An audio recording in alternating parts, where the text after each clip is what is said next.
السلام علیکم ورحمت الله تعالی وبرکاتہ. معزز دوستانو، کامیاب اوسئ، کامران اوسئ، الله مو خوشحال لره او آباد لره. دوستانو، په ما خپل ځاني باندې یو خوب لیدلی دی او هغې باندې زه ډېر خوشحاله یم. او هغه دا چې زه یو اعلی ګاډي ته ناست وم او هغه ګاډی ما د کچو نه راوویستو او ښایسته روډ ته سیده شوم او برابر شوم او په هغې باندې ما مزل روان او زه سفر مې کولو. خو ډېر اعلی ګاډی وي، زه چې ما نه مخکې د ګاډي ته څوک نه دی ختلی او روډ هم ډېر ښایسته روډ وي او ډېر په ښه شان باندې روان یو.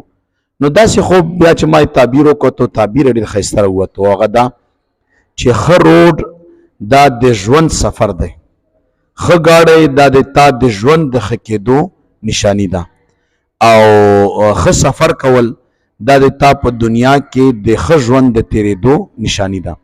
مقصد دا چې کوم مشکلات دي هغه به الله حل کي او په یو ښه شان باندې به د موږ زندګي چې ده دا ښایسته شي.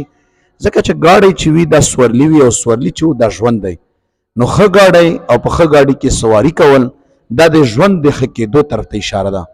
او امید هم د ما د پاک ربه چې انشاءالله تعالی الله تعالی به زموږ بیړۍ بدلوي او پاڼه بدلوي او الله به موږ له خوشحالي راکوي. تاسو ته هم زه دا وایم که چېرته کمزورې سورلي ووینئ، ټانګه کې سورئ، ژوند به د کمزورۍ، خپورونډه روانې ژوند به د کمزورۍ، جاز کې روانې اعلی خوب دی، ښایسته ګاډي کې روانې ښه ژوند به د نصیب کېږي. نو چې څومره انسان کمزوری وي، په قرار روانېدار به د ژوند دغه رفتار د تا کمزوری کېږي او تیزېږي. نو ښه ګاډی ښه ژوند دی، ښه سورلي ښه ژوند دی او ښه سفر دا د ژوند ښه طریقه ده. نو دا ټول ډېر ښایسته خوبونه دي چې چا هم لیدلي دي نو د دې مطابق د تعبیر راوباسي. رب العالمین مو سلامت لره چې په هر ځای کې وایي خوشحاله اوسئ.